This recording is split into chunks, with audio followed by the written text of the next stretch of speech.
Hello दोस्तों, आज एक नया वीडियो करंट अफेयर का लेके आया हूँ। अभी हाल ही के एग्ज़ाम के अंदर पटवारी कांस्टेबल के एग्ज़ामों में ये बड़े महत्वपूर्ण प्रश्न हैं। करंट अफेयर्स शुरू कर रहे हैं। पहला क्वेश्चन है, हाल ही में भारतीय मूल की मनीषा सिंह को किस संगठन में अमेरिका का अगला राजदूत नियुक्त किया गया? प्रश्न वापस बोल रहा हूँ मैं।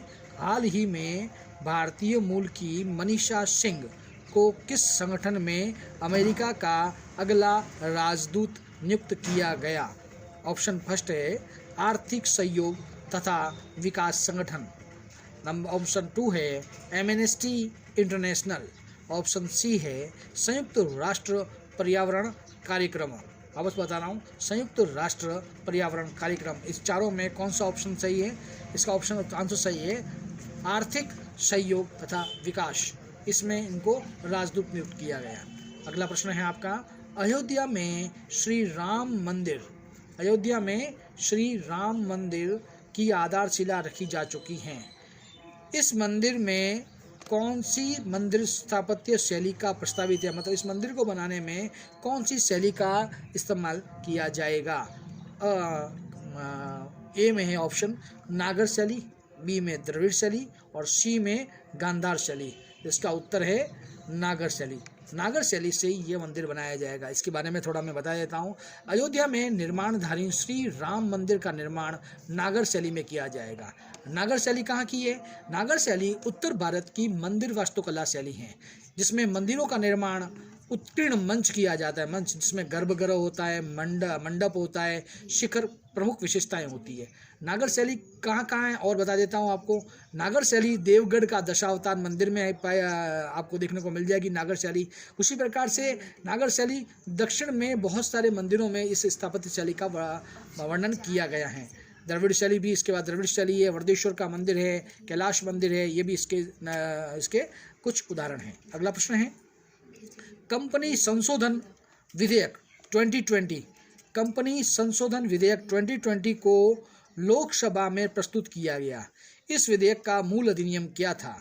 कंपनी संशोधन अधिनियम 2020 को लोकसभा में प्रस्तुत किया गया। इसका मूल अधिनियम कौन सा था? बड़ा इंपॉर्टेंट है। इसका है ऑप्शन ए में क्या है, कंपनी अधिनियम 2016, कंपनी अधिनियम 2006, कंपनी अधिनियम 2013। तो इसका उत्तर है कंपनी अधिनियम 2013। इसके बारे में आपको बता देते हैं थोड़ा। कंपनी संशोधन विधेयक 2020 में प्रस्तुत किया गया। इसके तहत निर्दिष्ट प्रमुख अपराधों को कम करना इसका प्रमुख उद्देश्य था। इसके तहत विधेयक केंद्र सरकार और विदेशी कंपनियों के प्रतिभूतियों के वर्गों की सूची के लिए सार्वजनिक कंपनियों के कुछ वर्गों को अनुमति देने का अधिकार दिया गया। ये इंपॉर्टेंट एक प्रश्न है, याद रखिएगा, बड़ा इंपॉर्टेंट प्रश्न है। प्रश्न नंबर 4, प्रोजेक्ट डॉल्फिन भारत की कौन सी डॉल्फिन के संरक्षण में संबंधित परियोजना है? प्रश्न है, प्रोजेक्ट डॉल्फिन भारत की कौन सी डॉल्फिन के संरक्षण संबंधी परियोजना है? यह में बताया गया है। ऑप्शन ए में ब्रह्मपुत्र डॉल्फिन, ब में गंगा डॉल्फिन और सी में यमुना डॉल्फिन। इसका आंसर है बी, गंगा डॉल्फिन। अब इसके बारे में थोड़ा बता देते हैं आपको कि प्रोजेक्ट डॉल्फिन गंगा डॉल्फिन के संरक्षण संबंधित परियोजना है, जिसकी समयावधि है 10 वर्ष। याद रखना, इसकी समयावधि कितनी है? 10 वर्ष। अगला प्रश्न है, भारतीय पुरातत्व सर्वेक्षण ASI, भारतीय पुरातत्व सर्वेक्षण ASI में कितने सर्कलों की घोषणा की गई है? कितने सर्कलों की घोषणा की गई हैं? 8, 7 या 6? तो इसका उत्तर है 7। और सातों के आपको नाम बता देता हूँ कौन कौन से सर्कल है। नंबर 1 सर्कल है इसका त्रिची तमिलनाडु। ये 2020 में संस्कृति मंत्रालय द्वारा अगस्त 2020 में इसकी घोषणा की गई। सबसे पहला है इसका त्रिची तमिलनाडु, रायगंज पश्चिम बंगाल, राजकोट गुजरात, जबलपुर मध्य प्रदेश, झांसी उत्तर प्रदेश, मेरठ उत्तर प्रदेश और हम्पी कर्नाटक। इस प्रकार से 7 सर्कलों की घोषणा की गई है। अगला प्रश्न है, राजकौशल पोर्टल का शुभारंभ कौन से राज्य द्वारा किया गया? राजकौशल पोर्टल का शुभारंभ कौन से राज्य द्वारा किया गया? मध्य प्रदेश, महाराष्ट्र या राजस्थान? इसका उत्तर है राजस्थान द्वारा किया गया। इसके द्वारा किया गया, राजस्थान द्वारा। राजस्थान, इसमें राज कौशल पोर्टल का शुभारंभ राजस्थान के मुख्यमंत्री अशोक गहलोत द्वारा किया गया था।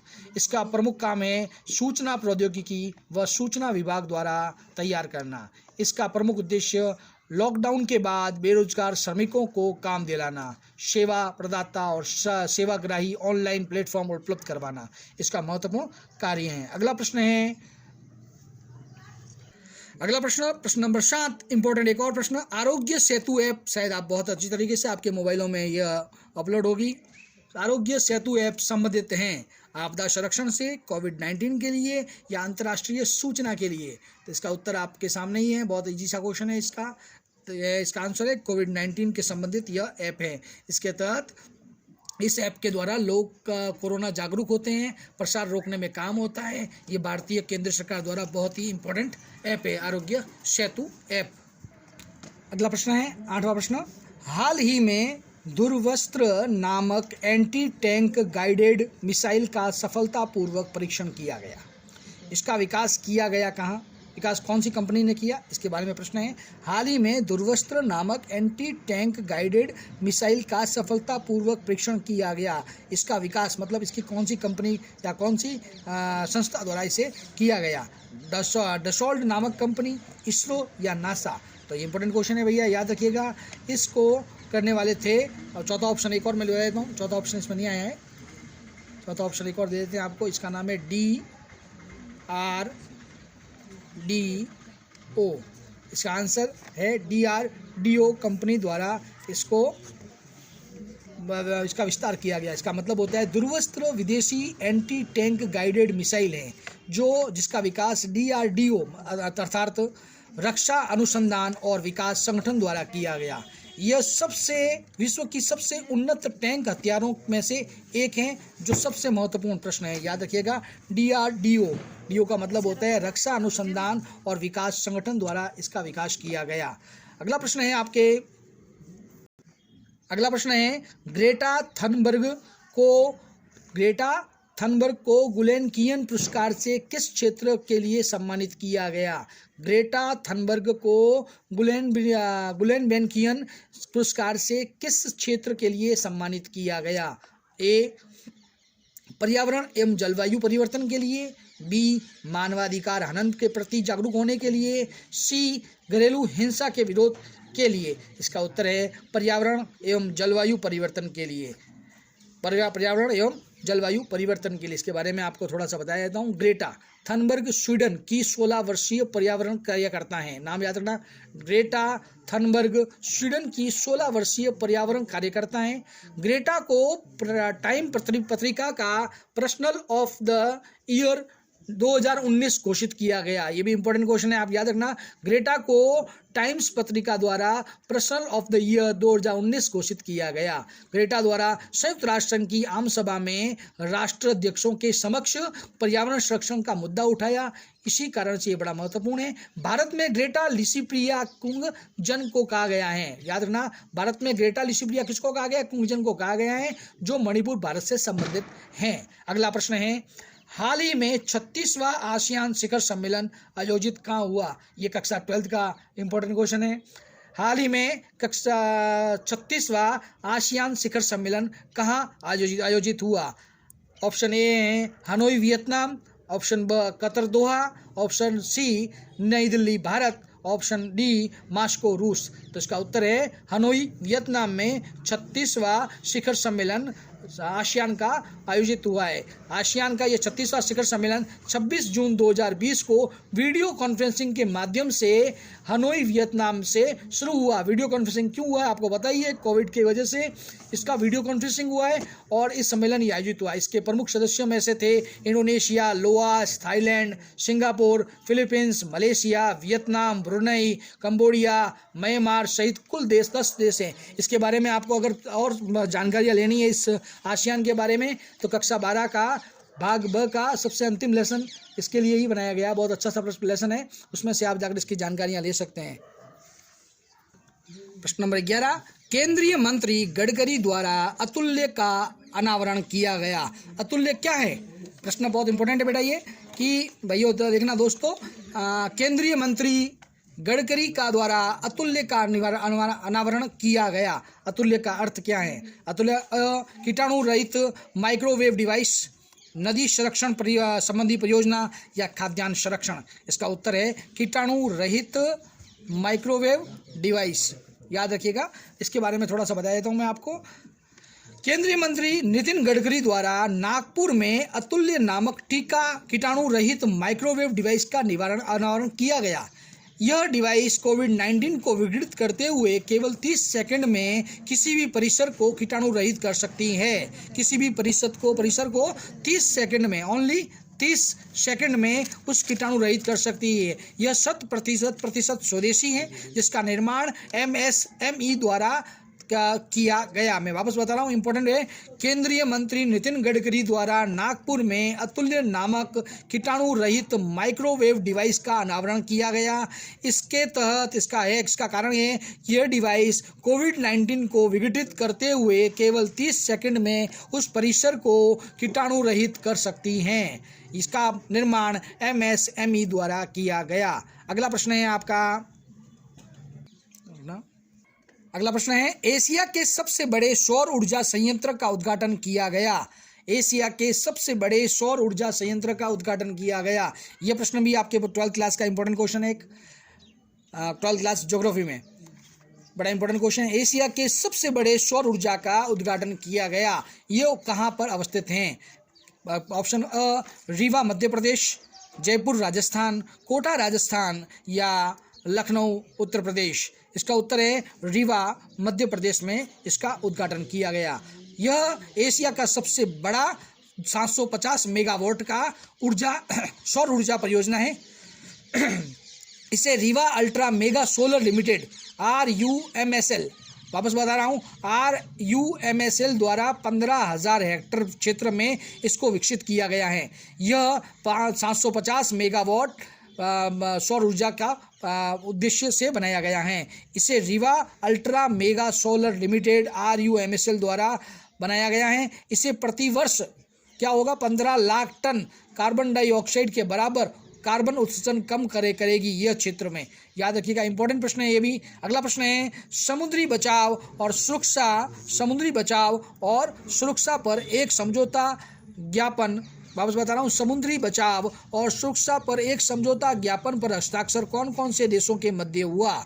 नंबर अ है भारत मालदीव, नंबर ब है श्रीलंका भारत, नंबर स है इंडोनेशिया भारत, नंबर द है इंडोनेशिया भारत। सॉरी, इसका आंसर है आपका इंडोनेशिया भारत, सी इसका ऑप्शन है।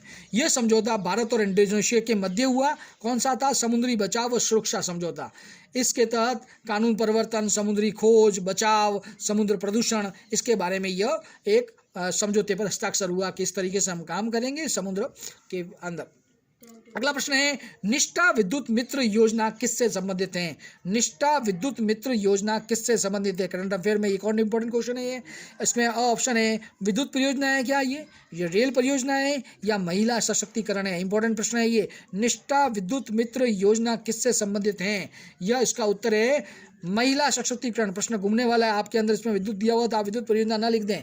इसका उत्तर है महिला सशक्तिकरण पर संबंधित हैं। यह 22 जून 2020 को महिला सशक्तिकरण की योजना प्रारंभ की गई। इसके तहत ग्राम पंचायत स्तर पर महिला एवं स्वयं सहायता समूह निष्ठा मित्र विद्युत मित्र के रूप में कार्य करेंगे और इस तरीके से प्रश्न होगा। अगला प्रश्न है, निसर्ग चक्रवात भारत के कौन से तट से टकराया? पश्चिमी तट से, पूर्वी तट से या दक्षिणी तट से? तो इसका आंसर है पश्चिमी तट से। निसर्ग चक्रवात, इसके बारे में देख लेते हैं। भारत के सर्वाधिक जनसंख्या वाले शहर मुंबई अलीबाग तट से टकराया था। ये याद रखिएगा, निसर्ग चक्रवात भारत के शहर मुंबई अलीबाग तट से टकराया था। यह उष्णकटिबंधीय चक्रवात था। इसकी गति 120 किलोमीटर प्रति घंटा थी। इसे निसर्ग नाम बांग्लादेश द्वारा दिया गया। इसका निसर्ग नाम बांग्लादेश द्वारा दिया गया। ये टकराया कहा था भारत के मुंबई शहर के अलीबाग तट पर। इसकी स्पीड थी 120 किलोमीटर प्रति घंटा। अगला प्रश्न है प्रश्न नंबर 16, पोषण अभियान के समग्र कार्यान्वयन में शीर्ष स्थान कौन से राज्य का है? पोषण अभियान में कौन से राज्य का शीर्ष स्थान है? अ है राजस्थान का, ब है उड़ीसा का, स है गुजरात और द है आंध्र प्रदेश। इसका आंसर है आंध्र प्रदेश का प्रथम स्थान है। पोषण अभियान के अंतर्गत समग्र कार्यान्वयन 2020 में रिपोर्ट प्रस्तुत की गई, जिसमें आंध्र प्रदेश को प्रथम स्थान दिया गया। यह अभियान 18 से दिसंबर 2017 से चला। इस अभियान को राष्ट्रीय पोषण मिशन अधिनियम का नाम दिया गया। याद रखना, इसमें प्रथम स्थान आंध्र प्रदेश का है पोषण अभियान कार्यान्वयन में। अगला प्रश्न है प्रश्न नंबर 17, इंपॉर्टेंट एक और। भारत हाल ही में IOC, याद रखना, भारत हाल ही में IOC हिंद महासागर आयोग, याद रखना IOC Indian ocean commission IOC में पर्यवेक्षक के रूप में शामिल हुआ। IOC की स्थापना कब की गई? हाल ही में भारत अब इसमें शामिल हुआ है। इसकी स्थापना भारत कब की गई? IOC की स्थापना क्या 1981 में हुई, 1982 या 1983? इसका उत्तर है 1982 में इसकी स्थापना हुई। IOC का मतलब है हिंद महासागर आयोग, मतलब इंडियन ओशियन कमीशन। यह भारत इसका 5वां पर्यवेक्षक देश बना है। इसकी स्थापना 1982 में लुइस मॉरिशस में हुई। 4 इसके अलग अन्य पर्यवेक्षक देश हैं, चीन, माल्टा, यूरोपीय संघ तथा ऑर्गेनाइजेशन इंटरनेशनल डी ला फ्रैंकोफोनी मतलब OIF में शामिल किया गया है। अगला प्रश्न है, हाल ही में म्यांमार के राष्ट्रपति द्वारा भारत का दौरा किया गया। म्यांमार के राष्ट्रपति द्वारा भारत का दौरा किया गया। वह राष्ट्रपति थे बोरिस जॉनसन, शी जिनपिंग या यू विन माइंट। याद रखना, वापस बता रहा हूँ, बोरिस जॉनसन, शी जिनपिंग या यू विन माइंड। इसका आंसर है यू विन माइंड। ये म्यांमार के राष्ट्रपति थे, इन्होंने भारत का दौरा किया था। यह दौरा फरवरी 2020 में किया गया। इसके दौरान 9 सहमति पत्रों पर आदान प्रदान किया गया, जैसे कि बहुत इंपॉर्टेंट इसके सब्जेक्ट थे, मानव तस्करी को रोकना और उसका बचाव करना, पुनः प्राप्ति करना, उसे वापस लाना, संचार के माध्यम से पेट्रोलियम और जीव संरक्षण पर सहमति पत्र पर हस्ताक्षर किए गए भारत और म्यांमार के बीच में। अगला प्रश्न है अपना, अगला प्रश्न याद रखिएगा, IDSA institution of defence study and analysis. वापस बता रहा हूँ, IDSA institution of defence study and analysis का पुनर्मारण किया गया। कब की बनाया गया इसको? सुषमा स्वराज द्वारा। किसने बनवाने का काम किसने किया, किसके नाम पर हुआ है? सुषमा स्वराज के नाम पर, मनोहर पर्रिकर के नाम पर या अरुण जेटली के नाम पर? तो इसका आंसर है आपका मनोहर पर्रिकर के नाम पर, मनोहर पर्रिकर के नाम पर हुआ। केंद्र सरकार द्वारा फरवरी 2020 में प्रसिद्ध थिंक टैंक रक्षा अध्ययन और विश्लेषण संस्थान IDSA का नाम बदलकर मनोहर पर्रिकर रक्षा अध्ययन एवं विश्लेषण संस्थान रखा गया है। याद रखना, मनोहर पर्रिकर वर्ष 2014 से 2017 तक भारत के राष्ट्रपति प्रतिरक्षा मंत्री रहे थे, इसलिए इनको इसके नाम से इसको खोला गया। नाम याद रखना, मनोहर पर्रिकर। इससे पहले इसका नाम था प्रसिद्ध थिंक टैंक रक्षा अध्ययन विश्लेषण। याद रखना, प्रसिद्ध थिंक टैंक रक्षा अध्ययन विश्लेषण संस्थान IDSA का नाम बदलकर क्या रख दिया गया? मनोहर पर्रिकर रक्षा अधिनियम। याद रखिएगा ये प्रश्न। अगला प्रश्न है प्रश्न नंबर 20, ब्लू इकोनॉमी कौन से देशों की संयुक्त पहल है? ब्लू इकोनॉमी कौन से देशों की संयुक्त पहल है? भारत नॉर्वे, भारत श्रीलंका या भारत बांग्लादेश? इसका उत्तर है भारत नॉर्वे की यह संयुक्त इकोनॉमी है। 18 फरवरी 2020 को नई दिल्ली भारत में इसकी ब्लू इकोनॉमी मतलब अर्थात नीली अर्थव्यवस्था पर भारत तथा नॉर्वे कार्यबल की शुरुआत की गई। इसमें भारत के पृथ्वी विज्ञान मंत्री हर्षवर्धन द्वारा तथा नॉर्वे के जलवायु परीक्षण मंत्री स्वेन नंग रोटवेटन द्वारा इसमें शामिल हुए थे और दोनों ने इसको शुरू किया था जनवरी 2019 में। याद रखना। अगला प्रश्न है अंतिम प्रश्न आज का आपका। अगले प्रश्नों में लाएंगे और अच्छे प्रश्न लेकर। आज का लास्ट प्रश्न है, 14 फरवरी 2020 को प्रवासी भारतीय केंद्र तथा विदेश सेवा संस्थान दिल्ली का पुनः नामकरण किसे किया गया या किसके नाम पर किया गया? निर्मला सीतारमण द्वारा, मनोहर पर्रिकर द्वारा, अटल बिहारी वाजपेयी द्वारा या सुषमा स्वराज द्वारा? तो इसका उत्तर है आपका सुषमा स्वराज द्वारा।